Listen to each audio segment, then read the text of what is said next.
언니가 날 속였어. 평범하게 산다고 했잖아. 동생 다혜의 날카로운 목소리가 좁은 거실을 가득 메웠어요. 담이야, 이런 중요한 걸 왜 숨겼니? 20억이 통장에 있다면서. 엄마의 차가운 시선이 저를 짓눌렀어요. 평생 순종적인 딸이었던 제가 거짓말쟁이가 되는 순간이었죠. 내가 결혼했어야 할 사람인데, 내가 가졌어야 되는 돈인데. 다혜가 바닥을 치며 울부짖었어요. 23살 여동생의 눈에서 흘러내린 건 슬픔이 아니라 질투였어요. 저는 아무 말도 할 수 없었어요. 휴대폰 화면에 비친 그 숫자 20억이라는 현실 앞에서 모든 변명이 무력해졌거든요. 언니만 잘 살면 돼. 나는 평생 가난하게 살아야 해. 눈물이 흘렀어요. 수치심과 억울함이 뒤섞인 채로. 하지만 동생도 엄마도 그때는 몰랐죠. 그 돈의 진짜 의미를. 안녕하세요. 저는 김담이라고 합니다. 올해 31살이 되었어요. 지금은 서울에서 남편과 함께 살고 있습니다. 제가 오늘 들려드릴 이야기는 3년 전 일이에요. 그때 저는 29이었고 경북 군위에 있는 친정에서 어머니와 여동생 다혜와 함께 살았습니다. 편의점에서 야간 아르바이트를 하면서 낮에는 집안일을 돌봤죠. 매일 밤 11시에 집을 나가서 다음날 아침 7시까지 일했어요. 그러고 나면 집에 와서 빨래를 돌리고 어머니와 다혜의 아침을 차려드렸죠. 그렇게 살기 시작한 지 벌써 3년이 지나고 있었어요. 우리 집은 군위읍에서도 외진 곳에 있었어요. 할아버지가 남겨주신 한옥을 조금 고쳐서 살았는데 마당엔 감나무가 한 그루 있었고 담장은 낮아서 이웃집 개가 가끔 넘어다니곤 했죠. 아버지가 돌아가신 뒤로 어머니 혼자 3남매를 키우셨는데 큰오빠는 부산에서 직장 생활을 하고 있었어요. 그래서 집에는 저희 모녀만 남게 되었죠. 그런데 그해 초여름 제 인생이 하루 만에 완전히 바뀌었어요.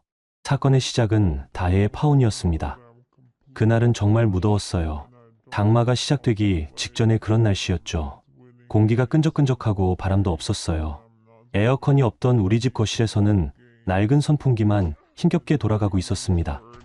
다혜는 그날 오후부터 계속 짜증을 냈어요. 결혼 준비 때문에 스트레스를 받고 있다고 생각했죠. 웨딩드레스 최종 피팅을 다녀온 뒤부터 표정이 좋지 않았거든요. 저녁 8시쯤 다혜가 현관문을 벌컥 열고 들어왔어요. 어머니, 저 결혼 안 해요. 다혜는 작은 여행 가방을 바닥에 던지면서 말했습니다.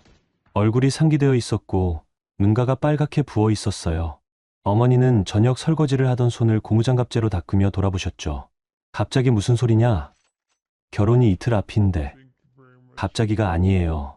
저는 처음부터 싫었다고요. 준호 오빠가 막노동 뛰는 거 알고도 어떻게 결혼하라고 하세요? 친구들한테 뭐라고 말해요? 그때까지 저는 다혜의 예비 신랑에 대해 아는 게 별로 없었어요. 한준호라는 이름과 나이가 34이라는 것, 건설 현장에서 일한다는 것 정도였죠. 중매로 만난 사이였는데 어머니가 성실하고 술 안 마시는 사람이라고 하셨거든요. 키도 크고 인상도 괜찮다고 하셨고요. 어머니의 얼굴이 하얗게 질렸습니다. 손에 들고 있던 그릇이 싱크대에 떨어지는 소리가 났어요. 예단은 어떻게 하고 하객들은 어떻게 하냐? 벌써 청첩장을 다 돌렸는데 오늘 신랑 어머니가 떡까지 돌리셨다고 전화 오셨어. 그건 어머니가 알아서 하세요. 저는 모르겠어요. 다혜는 방으로 들어가더니 화장대 서랍을 열어서 화장품들을 가방에 집어넣기 시작했어요. 옷장에서 옷가지를 막 빼내면서 중얼거렸죠. 언니처럼 살고 싶지 않아요. 편의점에서 밤새 일하고 집에서 빨래나 하면서 그런 게 뭔 인생이에요? 그 말이 가슴에 콱 박혔어요. 하지만 화를 낼 수는 없었죠. 다혜의 말이 완전히 틀린 건 아니었거든요. 저도 가끔 이런 생각을 했으니까요. 이렇게 사는 게 맞나? 다혜야, 진정하고 다시 생각해봐. 준호 씨가 나쁜 사람은 아니잖아. 제가 말했지만 다혜는 듣지 않았어요. 언니는 모를 거예요.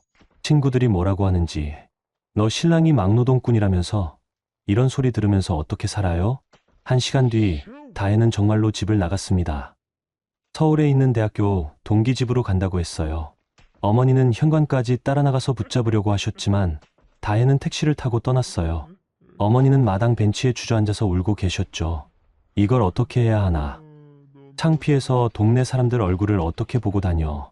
그날 밤은 정말 길었어요. 어머니는 거실에 앉아서 한숨만 쉬셨고 전화기를 붙들고 다혜에게 계속 전화를 하셨지만 받지 않았어요. 저는 부엌에서 설거지를 하면서 생각에 잠겼습니다. 우리 집 사정은 넉넉하지 못했어요. 아버지가 돌아가신 뒤로 생활비며 의료비며 빚이 좀 있었거든요. 그래서 다혜의 결혼을 준비하면서도 어머니가 무리를 많이 하셨죠. 예단도 빌린 돈으로 마련하셨고 혼수도 할부로 맞춰주셨어요. 다음 날 아침 어머니는 눈이 퉁퉁 부은 채로 상대방 집에 전화를 드렸어요. 한참 동안 사과하시는 모습을 보니까 마음이 아팠어요. 그날 저녁 어머니가 조심스럽게 말씀하셨어요. 담이야, 어머니가 부탁이 있다. 그때 저는 이미 알고 있었어요. 어머니가 무슨 말씀을 하실지. 예단을 돌려줄 면목이 없다.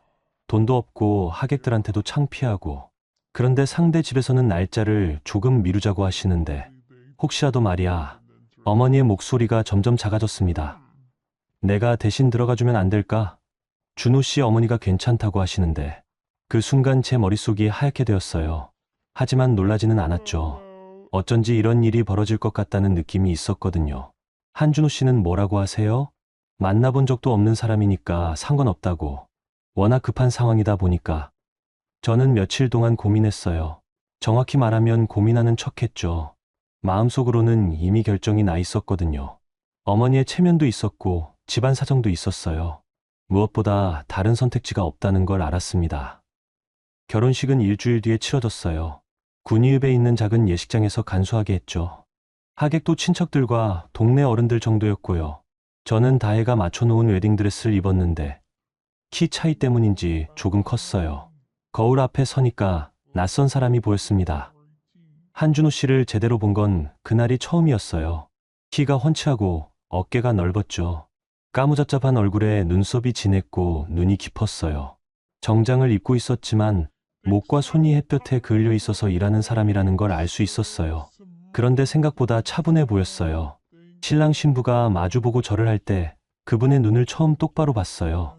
미안하다는 표정이었어요. 저도 미안했습니다. 이상하죠? 서로 처음 제대로 마주한 사이인데 서로에게 미안해하고 있었어요. 예식이 끝나고 어색한 시간이 흘렀어요. 하객들이 축하 인사를 하고 하나둘 돌아갔죠. 어머니는 새 사위에게 정중하게 인사를 드렸고 저는 작은 캐리어 하나만 들고 준비를 했어요. 서울로 향하는 차 안에서는 거의 말이 없었어요. 준호 씨가 운전을 하면서 먼저 말을 꺼냈죠. 집이 좁습니다. 옥탑방이라서 여름엔 좀 더울 텐데 괜찮으시겠어요? 네, 괜찮아요. 불편한 게 있으면 말씀하세요. 그게 저희가 나눈 첫 대화였어요. 봉천동 다세대 주택 옥탑방이었어요. 4층까지 계단을 올라가니까 숨이 찼어요. 방 한 개의 작은 거실과 부엌이 있는 20평도 안 되는 공간이었죠. 그런데 깔끔했어요.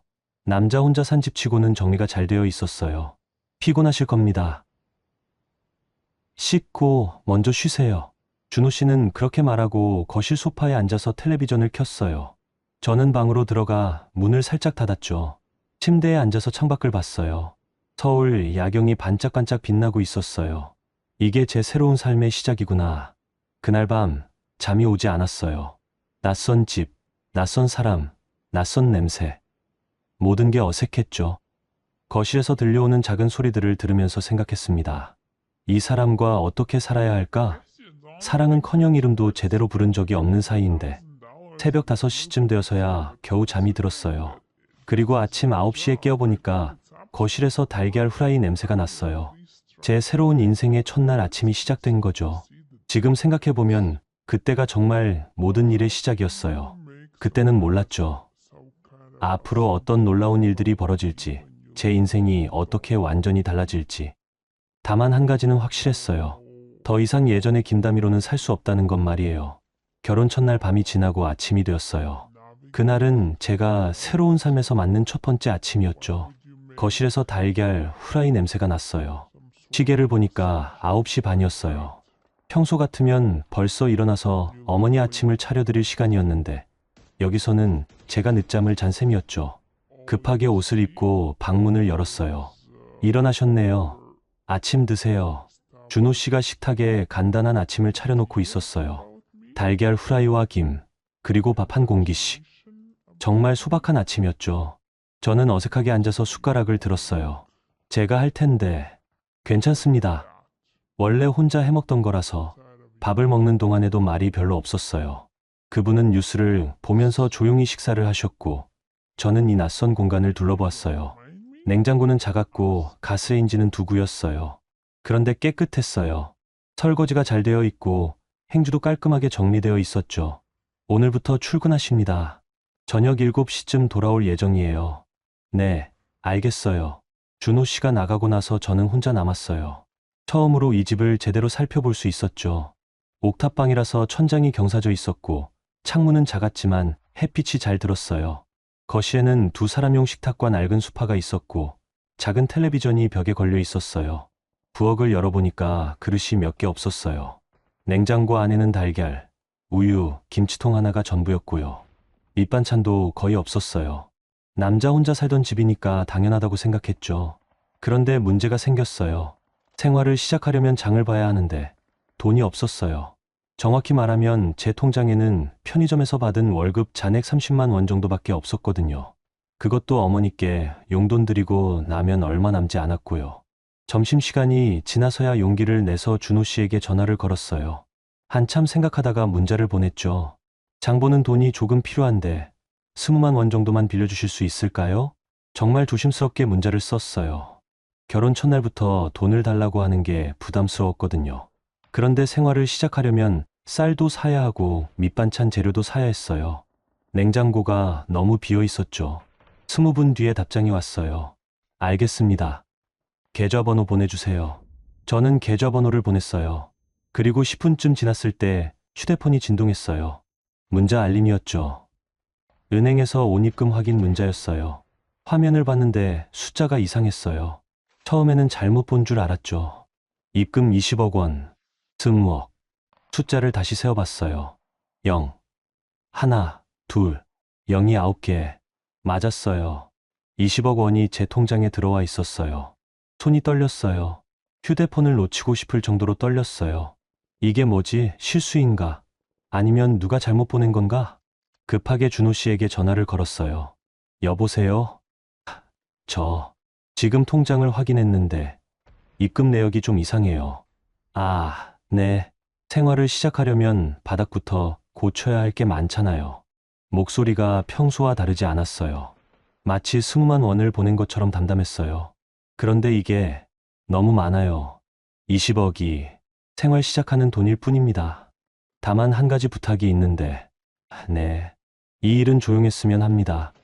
누구에게도 말하지 말아주세요. 그 말을 하고 전화가 끊어졌어요.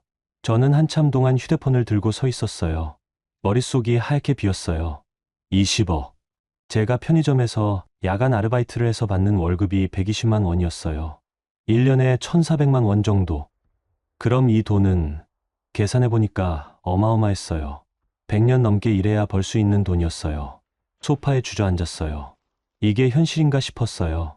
어제까지만 해도 20만 원이 큰 돈이었는데 갑자기 20억이 제 통장에 들어와 있다니. 그런데 기쁘지가 않았어요. 오히려 무서웠어요. 막노동을 한다는 사람이 어떻게 이런 돈을 가지고 있을까? 혹시 불법적인 일에 연루된 건 아닐까? 아니면 사기라도 당한 건 아닐까? 온갖 생각이 머릿속을 스쳐 지나갔어요. 드라마에서 본 장면들이 떠올랐죠. 돈 세탁, 사기, 범죄 조직. 무서운 상상들이 꼬리를 물고 이어졌어요. 그날 오후는 정말 길었어요. 장을 보러 나가지도 못했어요. 머릿속이 너무 복잡했거든요. 계속 휴대폰으로 잔액 조회를 해봤어요. 숫자는 변하지 않았어요. 정말로 20억 원이 제 통장에 있었어요. 저녁 7시가 되어서 준호 씨가 돌아왔어요. 평상시와 똑같은 모습이었어요. 작업복을 입고 흙먼지가 묻은 안전화를 신고요. 손도 거칠고 얼굴도 햇볕에 그을려 있었어요. 영락없는 건설 현장 일용직 근로자의 모습이었죠. 장 못 보셨어요? 냉장고를 열어보시더니 묻더라고요. 네, 그 돈 때문에 좀, 부담스러우시죠? 그럴 줄 알았어요. 준호 씨가 손을 씻으면서 말했어요. 원래 제가 가지고 있던 거예요. 갑자기 생긴 돈이 아니라서 걱정 안 하셔도 돼요. 그런데 어떻게, 자세한 얘기는 나중에 할 기회가 있을 거예요. 지금은 그냥 생활 시작하시는데 쓰세요. 그분은 더 이상 설명하지 않았어요. 대신 간단하게 라면을 끓여서 같이 먹었어요. 저는 계속 궁금했지만 더 물어보기가 어려웠어요. 결혼 첫날부터 캐묻는 것도 이상하고 무엇보다 그분이 더 말하고 싶어 하지 않는 것 같았거든요. 그날 밤에도 잠이 잘 오지 않았어요. 20억이라는 숫자가 머릿속에서 맴돌았어요. 그 돈이 어디서 온 건지, 정말 괜찮은 돈인지, 혹시 나중에 문제가 생기는 건 아닌지. 하지만 한편으로는 이런 생각도 들었어요. 만약 정말 깨끗한 돈이라면 어머니의 빚도 갚을 수 있고 제대로 된 생활도 시작할 수 있겠구나. 이틀째 되는 날, 저는 조심스럽게 장을 보러 나갔어요. 동네 마트에 가서 필요한 것들을 샀죠. 쌀, 계란, 우유, 야채, 고기. 평소보다는 조금 좋은 것들로 골랐어요. 그래도 총 10만 원도 안 나왔어요. 계산하면서도 이상했어요. 통장에 20억이 있다는 게 실감이 안 났어요. 여전히 20만 원짜리 장보기를 하고 있는 제 모습이 우스웠죠. 집으로 돌아와서 냉장고를 채우고 간단한 밑반찬을 만들었어요. 콩나물 무침, 시금치나물, 멸치볶음. 어머니가 해주시던 것들이었어요. 그렇게 하니까 조금 집 같아 보였어요. 저녁에 준호 씨가 돌아와서 상을 보시더니 말씀하셨어요. 맛있어 보이네요. 고생하셨습니다. 별로 어려운 것도 아니에요. 그분은 정말 잘 드셨어요. 집에서 해먹는 반찬이 오랜만인지 표정이 밝아 보였어요. 저도 왠지 뿌듯했어요. 앞으로 가계부 써주시면 돼요. 생활비 정도는 파악해야 하니까. 네, 알겠어요. 그런데 속으로는 계속 궁금했어요. 가계부를 쓴다고 해도 20억 원 앞에서 생활비가 무슨 의미가 있을까? 하루 종일 현장에서 일하는 사람이 어떻게 그런 돈을 가질 수 있을까?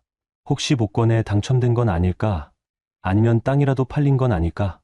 온갖 추측을 해봤지만 답은 나오지 않았어요. 그날 밤, 준호 씨가 샤워를 하는 동안 저는 거실에서 멍하니 앉아 있었어요. 텔레비전에서는 뉴스가 나오고 있었는데, 경제 뉴스였어요. 부동산이 어떻고 주식이 어떻다는 얘기들. 갑자기 현실감이 없었어요.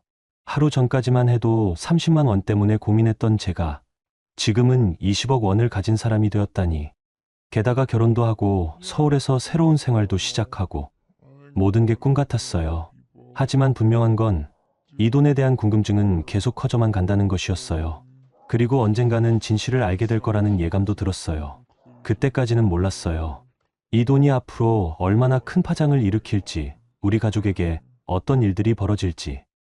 그저 새로운 삶의 시작이라고만 생각했죠. 하지만 분명한 건 그 순간부터 제 인생의 톱니바퀴가 다른 방향으로 돌기 시작했다는 것이에요. 그 이후로 한 달 정도가 지났어요. 여름이 깊어지면서 옥탑방은 정말 더워졌어요. 선풍기를 틀어도 효과가 별로 없었죠. 그런데 준호 씨는 더위를 별로 타지 않는 것 같았어요. 매일 저녁 7시쯤 돌아오시는데 퇴근 후에 쉬지 않고 바로 집수리를 시작하셨어요. 처음에는 벽지부터 뜯어내기 시작했어요. 벽지가 너무 오래됐어요. 습기도 차고 작업복 바람으로 벽지를 조심스럽게 떼어내시는 모습을 보았어요. 손이 정말 익숙했어요. 모서리 부분까지 깔끔하게 제거하시더라고요. 제가 도와드릴까요? 괜찮습니다. 이런 건 혼자 하는 게 편해요. 그분은 항상 그렇게 말씀하셨어요. 제가 뭘 도우려고 하면 괜찮다고, 혼자 하겠다고. 처음에는 저를 믿지 않아서 그런 줄 알았는데 나중에 보니까 원래 그런 성격이었어요. 뭔가 완벽하게 하지 못하면 직접 안 하는 타입이었죠. 벽지를 다 뜯고 나니까 벽면이 울퉁불퉁했어요. 곰팡이도 조금 있었고 페인트도 여기저기 벗겨져 있었어요. 준호 씨는 다음날 재료를 사와서 벽면을 평평하게 만드는 작업부터 시작했어요. 퍼티 작업이라고 하더라고요. 벽의 움푹한 부분을 메꿔서 평평하게 만드는 거였어요. 정말 세심했어요. 작은 구멍 하나까지 다 메우셨어요. 그 다음 주에는 새 벽지를 발랐어요. 연한 베이지색이었는데 기존 벽지보다 훨씬 밝고 깔끔했어요. 벽지를 바르는 솜씨도 정말 좋았어요. 기포 하나 없이 말끔하게 발랐어요. 어떻게 이렇게 잘하세요? 예전에 아르바이트로 해본 적이 있어서요. 간단하게 대답하시더라고요. 그런데 아르바이트 치고는 너무 전문적이었어요. 기술자 수준이었죠. 벽지가 끝나니까 이번에는 부엌 싱크대를 고치기 시작했어요. 수도꼭지에서 물이 새고 있었거든요. 그리고 서랍도 몇 개가 제대로 안 열렸어요. 이거 새로 바꾸면 비싸잖아요. 고칠 수 있어요? 웬만한 건 다 고칠 수 있어요. 정말 그랬어요. 수도꼭지 내부 부품을 교체하시더니 물 새는 게 완전히 멈췄어요. 서랍도 레일을 조정해서 부드럽게 열리게 만드셨고요. 그런 모습을 보면서 점점 신기해졌어요. 건설 현장에서 막노동을 한다고 하셨는데 이런 세밀한 작업까지 다 할 수 있다니. 그리고 무엇보다 일하는 모습이 정말 진지했어요. 매일 밤 10시부터 12시까지 꼬박꼬박 작업을 하셨어요. 저는 차나 과일을 준비해서 가져다 드렸죠. 그럴 때마다 고맙다고 하시면서 잠깐 쉬셨어요. 많이 피곤하실 텐데. 괜찮아요. 이런 거 하는 게 좋아요. 그럴 때 잠깐 미소를 지으시는 모습이 기억에 남아요.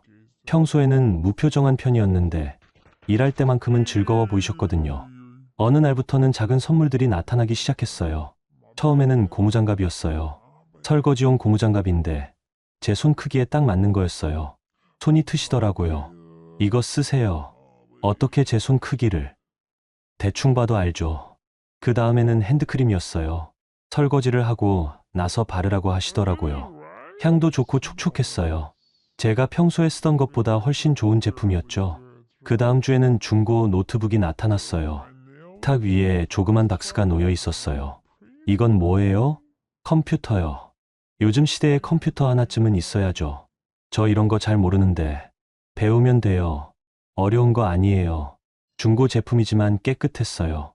그리고 이미 필요한 프로그램들이 다 설치되어 있었어요. 인터넷도 연결해 주셨고요. 그렇게 하나씩 생활이 달라지기 시작했어요. 벽지가 새로 바뀌니까 집이 훨씬 밝아 보였고, 부엌도 사용하기 편해졌어요. 노트북이 있으니까 뉴스도 보고 이것저것 찾아볼 수도 있었고요. 그런데 이상한 건 준호 씨가 이런 것들을 당연하다는 듯이 하신다는 거였어요. 고마워하면 오히려 어색해 하시더라고요. 당연한 거 아닌가요? 같이 사는 집인데. 그럴 때마다 제 마음이 조금씩 움직였어요. 이 사람이 정말 나쁜 사람은 아니구나. 적어도 저에게는 진심으로 잘해주고 있구나. 한 달쯤 지났을 때 거실 창문도 고치셨어요. 창문 틈으로 바람이 들어와서 겨울에 추울 것 같다고 하시더라고요. 실리콘으로 틈새를 메우고 문풍지도 새로 붙여주셨어요. 그날 저녁 작업을 마치고 맥주 한 캔을 드시는 모습을 봤어요. 땀을 흘리면서 일하신 뒤라서 정말 시원하게 드시더라고요. 고생하셨어요. 별로 어려운 일도 아니에요. 그때 문득 궁금해졌어요. 원래 이런 일을 자주 해보셨어요? 집 고치는 거 말이에요? 어릴 때부터 좋아했어요. 뭔가 부서진 걸 다시 만드는 게 재능이 있으신 것 같아요. 정말 깔끔하게 하시거든요. 그런가요? 준호 씨가 조금 쑥스러워하는 표정을 지었어요. 칭찬을 잘 안 받아보신 것 같았어요. 그런데 그날 밤 예상치 못한 일이 일어났어요. 어머니에게서 전화가 온 거였어요. 밤 11시가 넘은 시간이었는데 목소리가 심상치 않았어요. 담이야, 너 요즘 어떻게 지내니? 네, 잘 지내고 있어요. 준호 씨는 어때? 잘해주니? 네, 잘해주세요. 그런데 어머니의 다음 말이 예상 밖이었어요. 혹시 그쪽 집안 사정이 어떤지 알아본 적 있니? 뭐 특별한 건 없고. 왜 그렇게 물어보세요? 아니다. 그냥 이상한 소문이 돌아서. 무슨 소문이요? 어머니가 잠깐 머뭇거리셨어요. 다혜가 서울에서 이상한 얘기를 들었다는데 준호 씨가 돈이 많다는 소문이 있다는 거야. 그런데 겉으로는 가난한 척한다고. 그 순간 제 등골이 서늘해졌어요. 혹시 어머니가 그 20억 원 얘기를 알고 계신 건 아닐까? 그런 소문이 어디서 나온 거예요? 다혜 친구 중에 부동산 일 하는 애가 있는데 그 애가 그러더라는 거야. 준호 씨 이름으로 된 계좌에 큰돈이 움직였다고. 제 심장이 빨리 뛰기 시작했어요. 정말로 소문이 퍼지고 있는 거였어요. 어머니, 그런 건 확실하지도 않은 얘기잖아요. 그래, 그래서 너한테 물어보는 거야. 혹시 뭔가 이상한 건 없니? 돈 많이 쓰거나 그런 거. 저는 거짓말을 할 수밖에 없었어요. 준호 씨가 누구에게도 말하지 말라고 했거든요. 그런 거 없어요. 정말 평범하게 살고 있어요. 그럼 됐다. 다만 조심해라. 사람 일은 모르는 거니까. 전화를 끊고 나서 한참 동안 가슴이 두근거렸어요. 소문이 이미 퍼지기 시작한 거였어요. 그리고 다혜가 뭔가 알아내려고 하고 있다는 것도. 더 무서운 건 어머니의 목소리에서 이상한 기대감 같은 게 느껴졌다는 거였어요. 혹시 정말로 준호 씨가 돈이 많다면 그런 마음이 있는 것 같았어요. 그날 밤 잠을 못 이뤘어요. 지금까지 조용했던 생활이 흔들릴 것 같아서 불안했어요. 그리고 준호 씨에게 이 얘기를 해야 하나 말아야 하나 고민했어요. 결국 말하지 않기로 했어요. 아직 확실한 게 아니었고 괜히 걱정을 끼쳐드리고 싶지 않았거든요. 하지만 마음 한편으로는 알고 있었어요. 이 평온한 시간이 오래가지 않을 거라는 걸. 곧 큰 일이 벌어질 거라는 걸. 그리고 정말로 그렇게 되었어요. 한 달 뒤의 말이에요. 그로부터 한 달 뒤 늦여름이 되었어요. 군위의 감나무에 파란 감이 달리기 시작할 무렵이었죠. 어느 토요일 오후 어머니에게서 전화가 왔어요. 담이야, 다혜가 집에 왔다. 목소리에 피로가 묻어 있었어요. 언제요? 오늘 아침에 갑자기 나타나서는 배고프다고 하더라. 저는 마음이 복잡했어요. 다혜가 돌아온다는 건 예상했지만 막상 그 순간이 오니까 불안했어요. 어떤 상태예요? 글쎄다. 많이 말랐어. 그리고 계속 짜증만 내고 어머니의 한숨 소리가 들렸어요. 내일 일요일에 한번 올 수 있니? 가족끼리 얘기할 게 있다고 하는데. 거절할 수도 없었어요. 결국 다음 날 군위로 내려가기로 했죠. 일요일 아침 준호 씨에게 말씀드렸어요. 친정에 잠깐 다녀올게요. 네, 다녀오세요. 저녁은 밖에서 드시고 와도 돼요. 그분은 항상 그렇게 배려해 주셨어요. 자세한 이유를 묻지도 않으셨고요. 오후 2시쯤 군위에 도착했어요. 집 마당에 감나무 그늘이 예전 그대로였어요. 그런데 현관 앞에 낯선 운동화가 놓여 있더라고요. 명품 운동화였어요. 집 안에 들어서니까 다혜가 거실 소파에 누워서 휴대폰을 보고 있었어요. 얼굴이 많이 말랐고 피부도 거칠어져 있었어요. 서울에서 고생한 흔적이 역력했죠. 언니, 왔어? 다혜가 일어나지도 않고 인사했어요. 예전과는 달리 눈을 제대로 마주치지 않았어요. 어머니는 부엌에 계셔. 언니 올 거라고 미역국 끓이고 있어. 어머니를 뵈러 부엌에 갔어요. 정말로 미역국을 끓이고 계셨는데 얼굴이 많이 피곤해 보이셨어요. 담이야, 와서 밥 먹어라. 네, 어머니. 밥상을 차리면서 다혜의 상태를 물어봤어요. 많이 힘들어해요? 응. 서울에서 아르바이트를 몇 개 해봤는데 다 그만뒀대. 힘들어서. 어머니의 목소리에 걱정이 묻어 있었어요. 그래도 집에 왔으니까 다행이지 뭐. 식탁에 앉아서 밥을 먹는데 다혜가 계속 저를 째려보는 게 느껴졌어요. 뭔가 불만이 있는 것 같았죠. 언니는 요즘 어떻게 지내? 다혜가 갑자기 물었어요. 목소리에 가시가 돋아 있었어요. 그냥 평범하게 살고 있어. 결혼 생활은 어때? 신랑이 잘해줘? 응, 잘해줘. 돈은 충분히 줘, 생활비 같은 거. 이상했어요.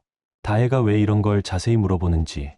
평소 같으면 제 생활에 관심도 없었는데 필요한 건 다 주고 있어. 얼마나? 너무 직접적으로 물어보는 바람에 당황했어요. 그냥 적당히. 적당히가 얼마야? 한 달에 100만 원, 200만 원. 어머니도 이상하다는 표정으로 다혜를 보셨어요. 다혜야, 그런 걸 왜 자세히 물어보니? 그냥 궁금해서요. 언니가 얼마나 잘 사는지. 그 말투에서 시샘 같은 게 느껴졌어요. 아, 다혜가 지금 질투하고 있구나. 밥을 먹고 나서 어머니가 마당에 빨래를 널러 나가셨어요. 거실에는 다혜와 저만 남았죠. 언니, 진짜 궁금한 게 있는데. 다혜가 몸을 앞으로 기울이면서 말했어요. 뭔데? 신랑이 진짜 막노동꾼이야? 건설 현장에서 일한다고 했잖아. 응, 그래. 그런데 왜 돈이 많다는 소문이 있어? 제 심장이 쿵 내려앉았어요. 결국 그 소문이 다혜의 귀에까지 들어간 거였어요. 무슨 소문? 친구가 그러던데.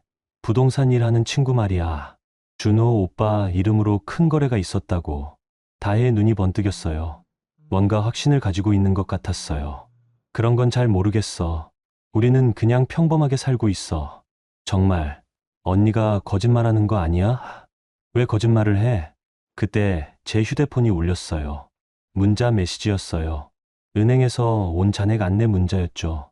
매달 정기적으로 오는 거였어요. 다혜가 그 소리를 듣고 눈을 번뜩였어요.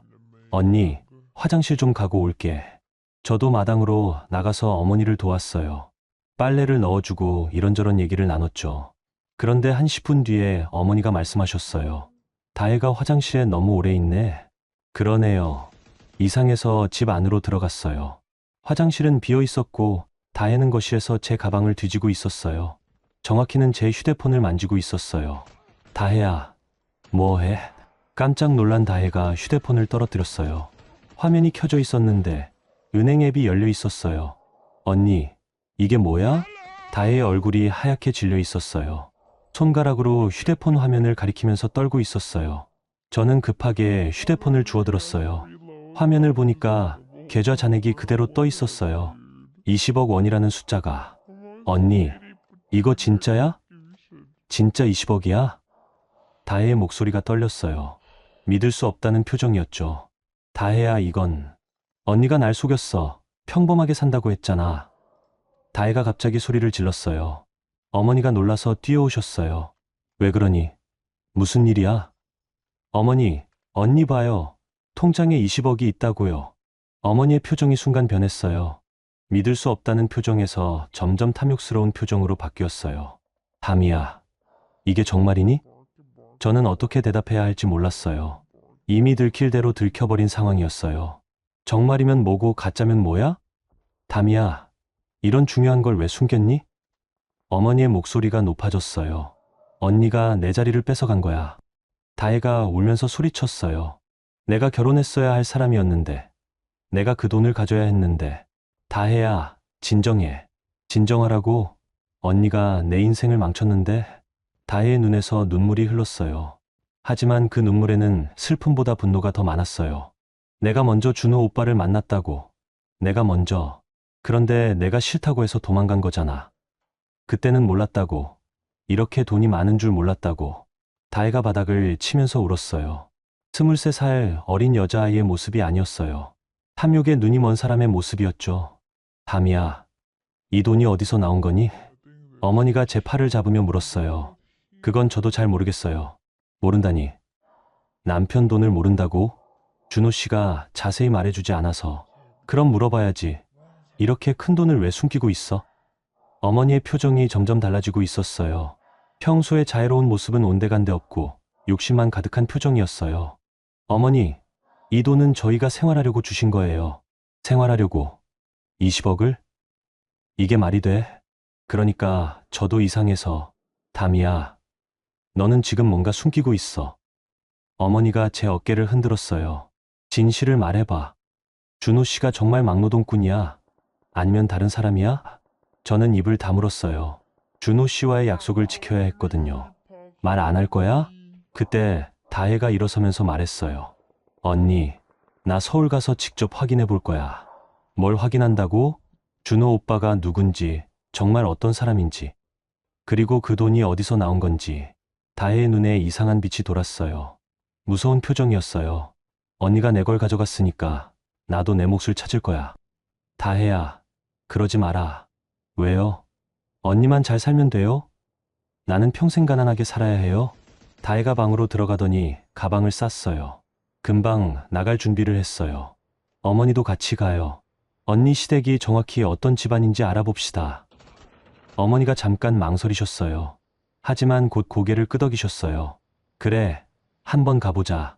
그 순간 저는 큰 일이 벌어질 거라는 걸 직감했어요. 다혜와 어머니가 서울로 올라와서 준호 씨를 만나면 상상만 해도 끔찍했어요.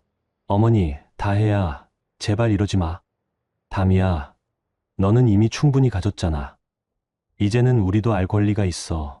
어머니의 목소리가 차갑게 변해 있었어요. 그들은 정말로 그날 오후에 서울로 출발했어요. 저보다 먼저 기차를 타고 말이에요. 저는 한참 뒤에 집으로 돌아갔어요. 마음이 무너져 내리는 것 같았어요. 지금까지 조용했던 생활이 완전히 뒤바뀔 거라는 걸 알았거든요. 그리고 정말로 그렇게 되었어요. 집으로 돌아온 건 저녁 9시쯤이었어요. 준호 씨는 이미 저녁을 드시고 거실에서 책을 읽고 계셨어요. 평소와 다름없는 모습이었죠. 일찍 오셨네요. 네, 일찍 끝났어요. 저는 가방을 내려놓으면서 마음을 다잡았어요. 어머니와 다혜가 올라올 거라는 얘기를 해야 하나 말아야 하나 고민했지만 결국 말하지 않기로 했어요. 아직 확실하지 않았고 혹시 마음을 바꿀 수도 있으니까요. 그런데 다음 날 오후 정말로 그들이 나타났어요. 현관벨이 울렸을 때 저는 설거지를 하고 있었어요. 인터폰을 눌러보니까 어머니와 다혜가 서 있었어요. 다혜는 화장을 진하게 하고 새 옷을 입고 있었어요. 문을 열자마자 둘이 밀고 들어왔어요. 어머니, 다혜야. 여기가 그 집이구나. 다혜가 거실을 둘러보면서 말했어요. 비꼬는 투였어요. 생각보다 작네. 20억이나 있으면서 이런 데서 살아? 어머니는 소파에 앉으시더니 제게 말씀하셨어요. 담이야, 우리가 왜 왔는지 알지? 네, 알겠어요. 그때 문득 어릴 때 생각이 났어요. 초등학교 4학년 때였을까요? 제가 학급 회장에 뽑혔던 적이 있어요. 그런데 어느 날 반 친구들이 제게 몰려와서 따졌어요. 너 혼자만 잘난 척한다고, 선생님한테 고자질한다고. 그때 저는 울면서 아니에요. 그런 게 아니에요 라고 말했어요. 하지만 아이들은 듣지 않았어요. 결국 저는 회장직을 그만둬야 했죠. 그날 집에 돌아와서 어머니께 말씀드렸어요. 어머니, 전 아무것도 잘못한 게 없어요. 어머니는 제 머리를 쓰다듬으며 말씀하셨어요. 담이야, 때로는 옳은 일을 해도 오해받는 법이야. 하지만 그렇다고 해서 포기하면 안 된다. 그런데 지금 그 어머니가 저를 몰아세우고 계셨어요. 준호 씨는 언제 들어와? 7시쯤 오실 거예요. 그럼 그때까지 기다리자. 다혜가 냉장고를 열어봤어요. 마음대로 이것저것 꺼내보더라고요. 언니, 이거 뭐야? 이 비싼 요구르트. 그냥 마시는 거예요. 그냥? 하나에 3,000원짜리를 그냥? 다혜의 목소리에 시샘이 가득했어요. 2시간 정도 그렇게 기다렸어요. 어머니는 계속 제게 이것저것 물어보셨어요. 집세가 얼마인지, 생활비는 얼마나 받는지, 준호 씨 가족은 어떤 사람들인지. 저는 최대한 간단하게 대답했어요. 자세히 말할수록 더 복잡해질 것 같았거든요. 7시가 되자 준호 씨가 돌아오셨어요. 평상시처럼 작업복 차림이었어요. 현관에서 신발을 벗다가 낯선 신발들을 보고 잠시 멈칫하셨어요. 거실로 들어오신 준호 씨의 표정이 굳었어요. 어머니와 다혜를 보시더니 저를 바라보셨어요. 안녕하세요. 정중하게 인사하셨지만 목소리가 경계하는 톤이었어요. 아, 준호 씨 오셨네요. 어머니가 일어서서 말씀하셨어요. 갑작스럽게 찾아뵈어서 죄송합니다. 사위하고 얘기할 게 있어서. 네. 앉으세요. 준호 씨가 의자에 앉으시자 어머니가 바로 본론으로 들어가셨어요. 사실 저희가 온 이유는 다혜가 어머니 말을 끊었어요. 오빠, 우리 이제 진실을 알았어요. 진실이요? 오빠가 얼마나 많은 돈을 가지고 있는지 말이에요. 준호 씨의 얼굴이 조금 어두워졌어요. 그게 무슨... 언니 통장에 20억이 들어있더라고요. 그거 오빠가 준 거죠? 그 순간 저는 모든 게 끝났다고 생각했어요. 준호 씨가 저를 어떻게 볼까, 실망하실까, 화를 내실까. 하지만 준호 씨는 의외로 침착하셨어요. 그래서 어쩌자는 건가요? 당연히 나누는 거죠. 다혜가 당연하다는 듯이 말했어요. 담이 언니는 우연히 그 자리에 들어간 거예요. 원래는 제 자리였다고요. 어머니도 거들었어요. 그러니까 이 돈의 일부는 다혜 몫이라는 얘기입니다. 그때 저는 견딜 수가 없었어요. 서랍에서 봉투를 꺼냈어요. 그 안에는 혼인 등기부 등본, 임차 계약서, 그리고 지난 몇 개월간의 생활 영수증들이 들어 있었어요. 이거 보세요. 서류들을 식탁에 늘어놓았어요. 저는 여기서 제 이름으로 살고 있어요. 혼인 신고도 제 이름으로 했고 계약서도 제 이름이에요. 어머니와 다혜의 표정이 변했어요. 어머니, 저는 다혜 대신 들어간 게 맞아요. 하지만 지금은 제 삶이에요. 제 목소리가 떨렸지만 계속했어요. 이 집에서 매일 밥을 하고 빨래를 하고 설거지를 해요. 준호 씨가 힘들게 일하고 오시면 차려드리고 아플 때는 돌봐드려요. 그런 건 당연한 거 아니야? 다혜가 비웃었어요. 당연하다고요? 그럼 다혜야, 내가 할 수 있어. 매일 새벽에 일어나서 아침 차려드리고 집 청소하고. 다혜가 입을 다물었어요. 어머니, 이 일에서 손 떼세요. 제가 처음으로 어머니께 단호하게 말씀드렸어요. 저는 더 이상 예전의 담이가 아니에요. 어머니의 눈이 커졌어요. 평생 순종적이던 딸이 처음으로 반항하는 모습을 보신 거였어요. 담이야, 내가 지금 뭐라고 하는 거니? 제 말 들으셨죠? 이 일에서 손 떼세요. 그때 문득 어릴 때 그 일이 떠올랐어요. 학급 회장을 그만둔 뒤에도 저는 계속 반 아이들을 도왔어요. 선생님 심부름도 하고 청소도 열심히 했어요. 그러자 아이들이 다시 저를 인정해 주기 시작했어요. 포기하지 않았기 때문이었어요. 어머니와 다혜는 그날 아무것도 얻지 못하고 돌아갔어요. 저는 문을 닫고 나서 한참 동안 서 있었어요. 제 심장이 빠르게 뛰고 있었어요. 처음으로 제 편을 선택한 순간이었거든요. 어머니와 다혜가 나간 뒤 거실은 고요했어요. 준호 씨는 소파에 앉아서 한참 동안 아무 말씀도 하지 않으셨어요. 저도 어떻게 말을 꺼내야 할지 몰랐어요. 죄송해요. 결국 제가 먼저 사과했어요. 제가 조심하지 못해서 이런 일이... 아니에요. 언젠가는 알려질 일이었어요. 준호 씨가 천천히 말씀하셨어요. 목소리가 평소보다 낮았어요. 오히려 제가 죄송해요.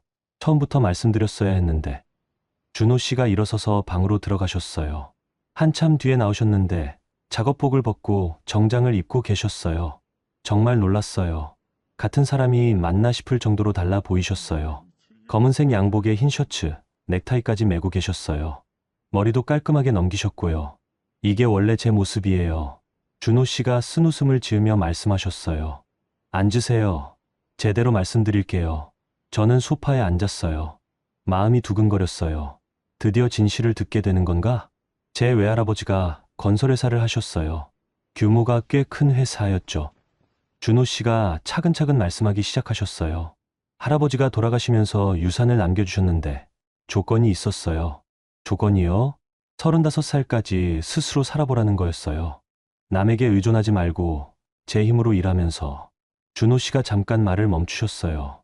창밖을 바라보시더니 다시 말씀하셨어요. 할아버지가 제일 싫어하신 게 돈 때문에 접근하는 사람들이었거든요. 그런 사람들 때문에 많이 상처받으셨어요. 그제서야 이해가 되기 시작했어요. 왜 준호 씨가 건설 현장에서 일하고 계셨는지, 왜 신분을 숨기셨는지. 그래서 현장에서 일하신 거예요? 네. 진짜로 일을 배우고 싶기도 했고요. 현장을 모르는 사장은 좋은 사장이 될 수 없다고 생각했어요. 준호 씨가 내복 상의 주머니에서 서류를 꺼내셨어요. 이게 신탁 계좌 내역이에요. 할아버지가 만들어주신 거죠. 서류를 보니까 정말 엄청난 금액이었어요. 제가 받은 20억은 그중 일부에 불과했어요. 그럼 지금까지는 정말로 일용직으로 살았어요. 할아버지 유산은 손대지 않고요. 그런데 왜 저에게는 그 돈을? 결혼을 하게 되면서 생각이 바뀌었어요. 혼자 살 때는 상관없었는데 이제는 제대로 된 생활을 시작해야겠다고. 준호 씨의 표정이 부드러워졌어요. 그리고 솔직히 말하면 테스트 같은 것도 있었어요. 테스트요?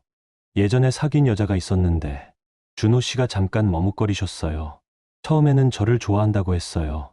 그런데 제가 돈이 있다는 걸 알고 나서는 완전히 달라졌어요. 어떻게요? 갑자기 결혼 얘기를 꺼내더라고요.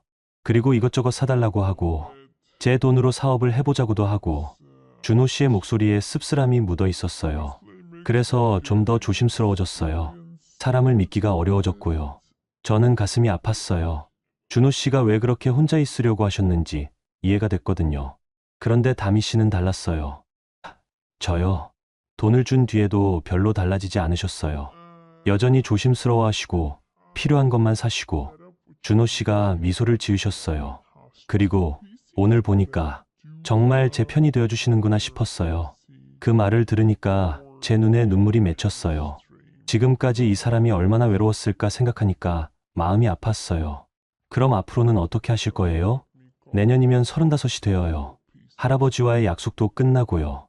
준호 씨가 서류를 정리하시면서 말씀하셨어요. 그때부터는 제대로 된 일을 시작하려고 해요. 할아버지 회사를 이어받아서. 현장 일은 그만두시고요?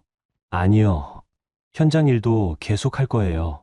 일주일에 며칠은 현장에 나가고 며칠은 사무실에서 일하고. 준호 씨의 계획을 들으니까 정말 멋있다고 생각됐어요. 돈이 있어도 일을 포기하지 않겠다는 그 마음이. 그런데 한편으로는 걱정도 됐어요. 어머니와 다혜는 어떻게 하죠? 포기하지 않을 것 같은데. 그건 차차 해결해 나가야죠. 준호 씨가 넥타이를 풀면서 말씀하셨어요. 다만 한 가지는 확실해요. 제가 다미 씨를 지킬 거예요. 그 말을 들으니까 정말 안심이 됐어요. 지금까지 혼자 버텨왔는데 이제는 제 편이 되어줄 사람이 있다는 게. 그날 밤 저희는 오랫동안 이야기를 나눴어요. 준호 씨의 어린 시절 얘기, 외할아버지 얘기, 그리고 앞으로의 계획들. 제가 현장에서 일하는 걸 이상하게 생각하지 않으셨어요? 처음에는 조금 궁금했어요. 솜씨가 너무 좋으셔서. 아, 그래요? 집 수리하실 때 보니까 정말 전문가 같으셨어요. 준호 씨가 웃으셨어요. 사실 대학에서 건축공학을 전공했어요. 그래서 기본은 알고 있었죠. 점점 더 많은 퍼즐 조각들이 맞춰지고 있었어요. 준호 씨의 모든 행동들이 이제는 이해가 됐어요. 앞으로 어머니와 다혜가 다시 올 것 같아요. 올 수도 있죠. 하지만 이미 선을 그었잖아요. 준호 씨가 제 손을 잡으셨어요. 앞으로는 저희 둘이 함께 해결해 나가면 돼요. 그 따뜻한 손길이 정말 든든했어요. 하지만 마음 한편으로는 알고 있었어요. 이 일이 이렇게 쉽게 끝나지는 않을 거라는 걸. 어머니와 다혜의 성격을 누구보다 잘 알고 있었거든요. 특히 다혜는 한 번 눈독을 들인 것을 쉽게 포기하지 않는 성격이었어요. 어릴 때부터 자기가 원하는 건 기어이 가져야 직성이 풀리는 아이였거든요. 그날 밤 잠들기 전에 창밖을 봤어요. 서울의 야경이 반짝이고 있었어요. 예쁘면서도 차가운 빛들이었죠. 내일부터는 또 다른 일들이 기다리고 있을 거예요. 하지만 이제는 혼자가 아니에요. 제 편이 되어줄 사람이 있어요. 그게 가장 큰 변화였어요. 지금까지 혼자서 모든 걸 감당해야 한다고 생각했는데 이제는 함께할 사람이 생긴 거예요. 다음 주부터 준호 씨는 정장을 입고 출근하기 시작하셨어요. 월요일과 화요일은 사무실에서, 나머지 날은 현장에서 정말 바쁜 생활이 시작됐죠. 저도 조금씩 달라지기 시작했어요. 준호 씨가 컴퓨터를 사용하는 법을 가르쳐 주셔서 인터넷으로 이것저것 배우기 시작했어요. 요리법도 찾아보고, 뉴스도 보고. 그런데 정말로 예상했던 대로 일주일 뒤에 어머니에게서 전화가 왔어요. 담이야, 엄마다. 목소리가 평소와 달랐어요. 뭔가 계획이 있다는 투였어요. 네, 어머니. 준호 씨 회사 이름이 뭐니? 왜 그런 걸 물어보세요? 그냥. 사위가 어떤 회사에서 일하는지 알고 싶어서. 거짓말이라는 걸 바로 알 수 있었어요. 어머니 목소리에 다른 의도가 숨어 있었거든요. 이제 정말 본격적인 일들이 시작될 것 같았어요. 어머니의 전화가 온 지 사흘 뒤 정말로 큰일이 벌어졌어요. 그날은 목요일이었어요. 준호 씨는 현장에 나가 계셨고 저는 집에서 빨래를 널고 있었어요. 오후 2시쯤이었을까요?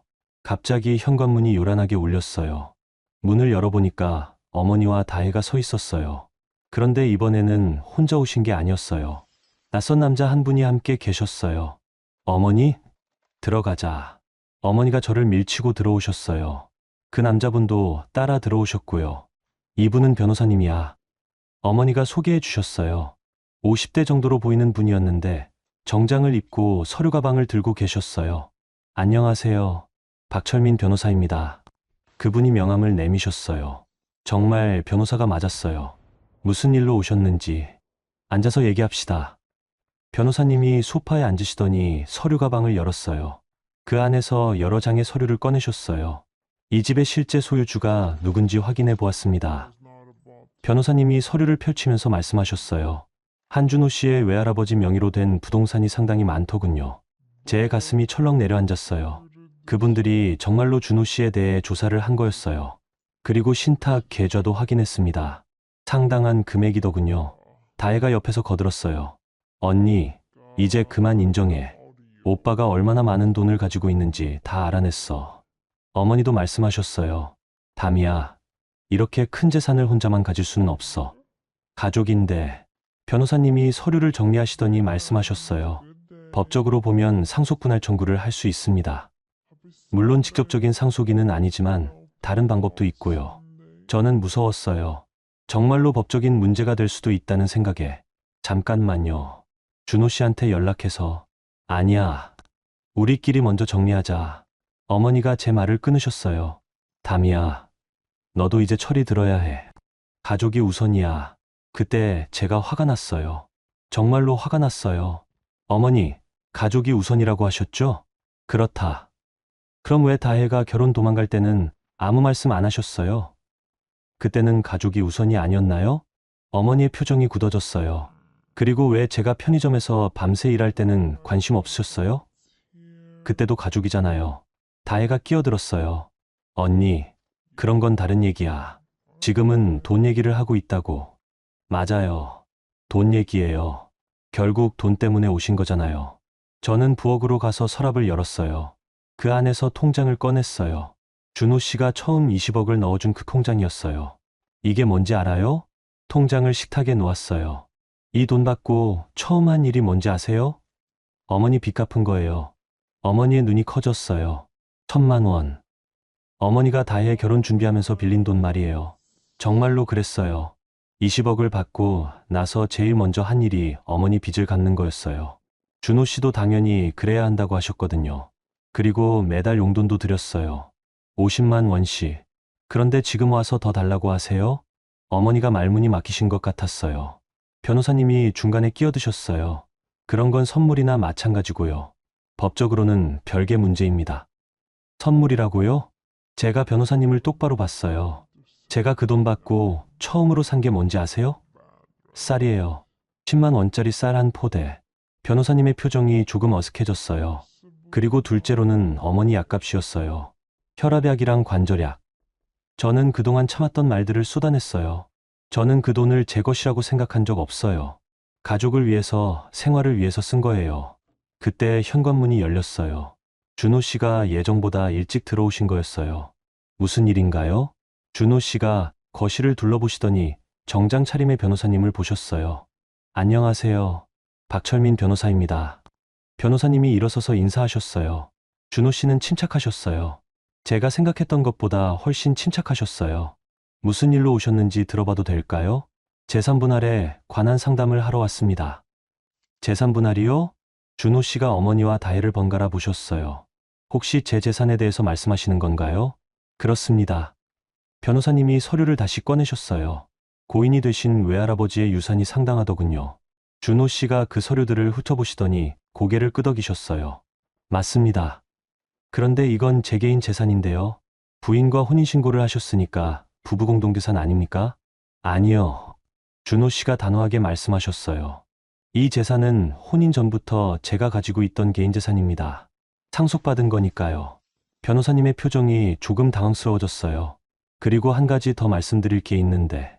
준호 씨가 핸드폰을 꺼내셨어요. 그리고 어떤 번호로 전화를 거셨어요. 여보세요.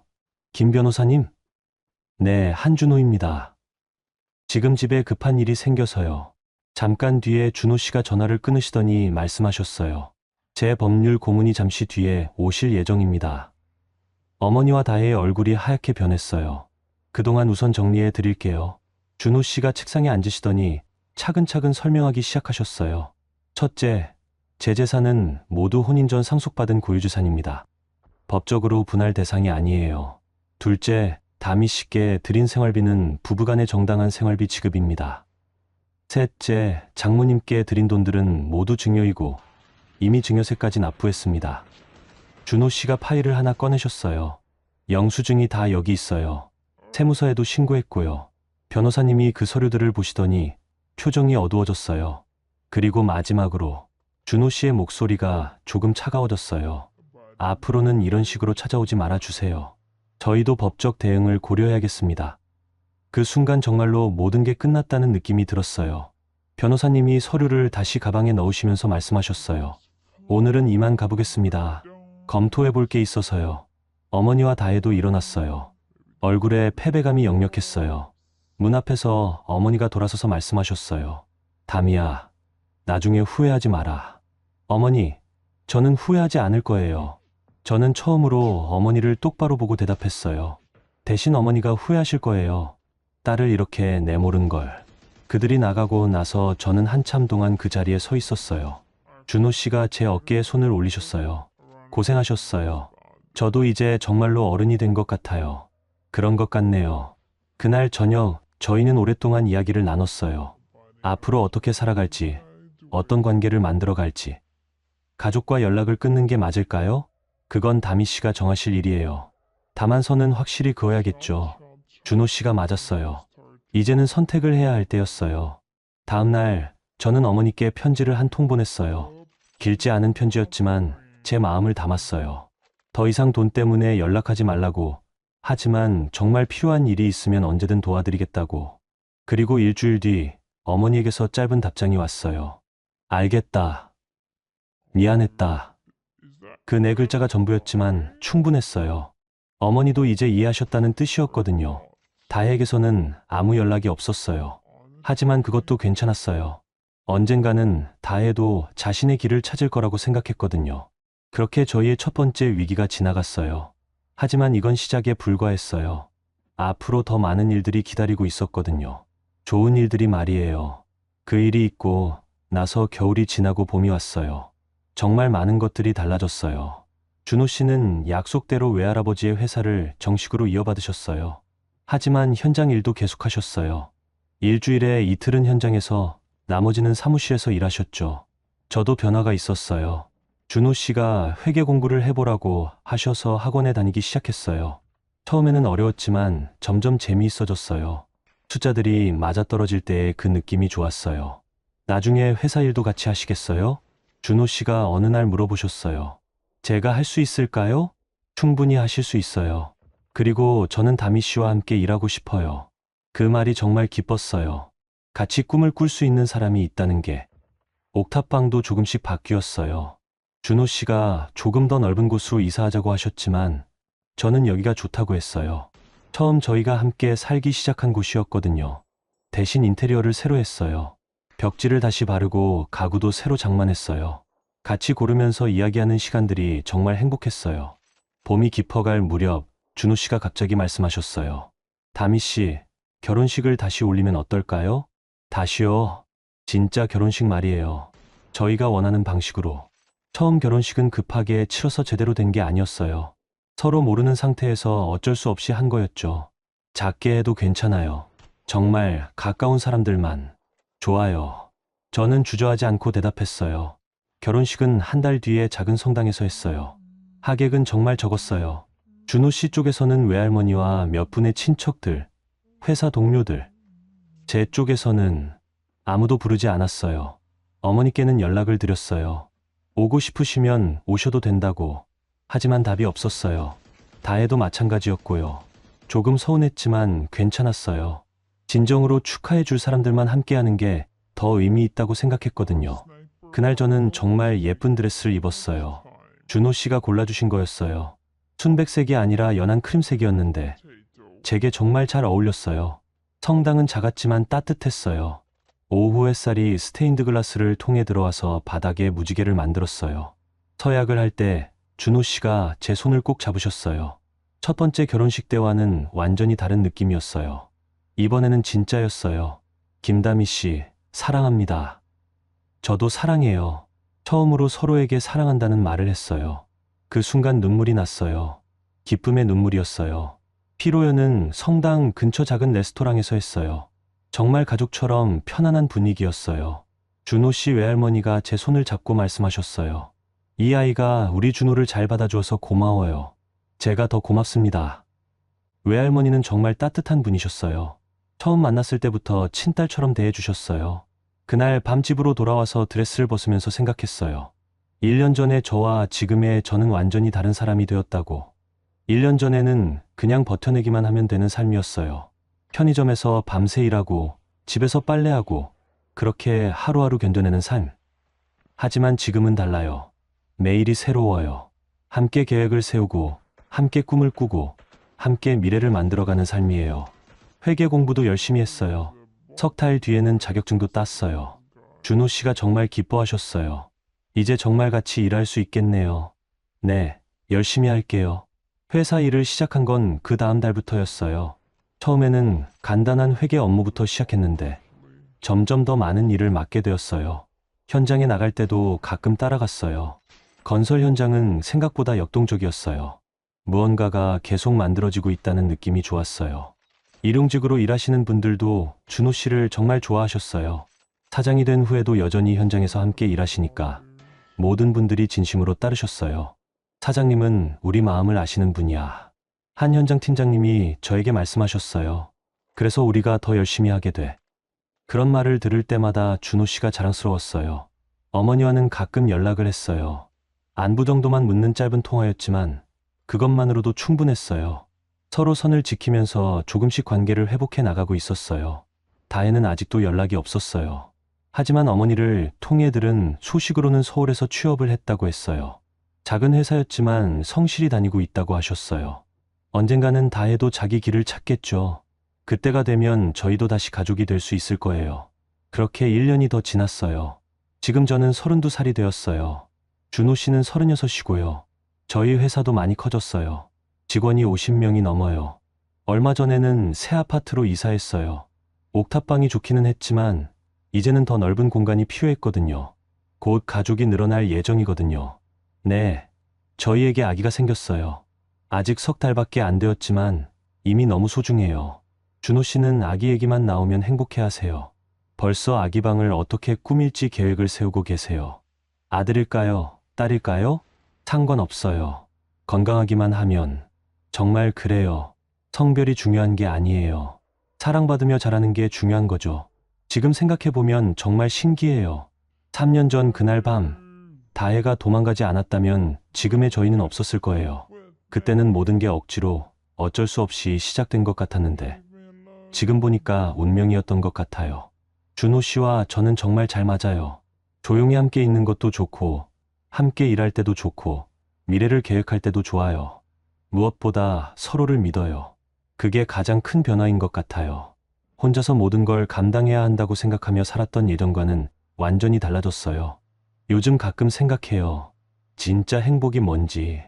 많은 돈을 가지는 것도 행복이지만 그보다 더 중요한 건 믿을 수 있는 사람과 함께 하는 것 같아요. 서로를 위해 노력하고 서로의 꿈을 응원하고 그렇게 함께 만들어가는 일상들. 그런 게 진짜 행복인 것 같아요. 지금도 매일 감사해요. 그날 밤 용기를 내서 내라고 대답한 제 자신에게, 그리고 저를 진심으로 사랑해주는 준호 씨에게. 인생은 정말 예측할 수 없는 것 같아요. 가장 힘들다고 생각했던 순간이 실은 가장 큰 행복의 시작이었다니. 아, 그리고 한 가지 더. 제가 가장 중요하게 생각하는 건 이거예요. 진짜 사랑은 돈에서 시작되는 게 아니라 마음에서 시작되는 거라는 것. 그리고 그 마음을 지키기 위해서는 용기가 필요하다는 것. 이게 제 이야기예요. 들어주셔서 고맙습니다. 여러분도 지금 힘든 시간을 보내고 계신가요? 다미처럼 모든 걸 혼자 감당하고 계신 건 아닌가요? 기억하세요. 가장 어두운 순간이 새로운 빛의 시작일 수 있다는 걸. 진짜 사랑은 조건이 아닌 진심에서 나온다는 걸. 그리고 자신을 지키기 위한 용기는 결코 이기적인 게 아니라는 걸. 여러분의 이야기도 언젠가 아름다운 결말을 맞을 거예요. 오늘 영상이 작은 위로가 되었다면 좋아요 눌러주세요. 댓글로 여러분의 이야기도 들려주세요. 다음에도 더 좋은 이야기로 찾아뵐게요.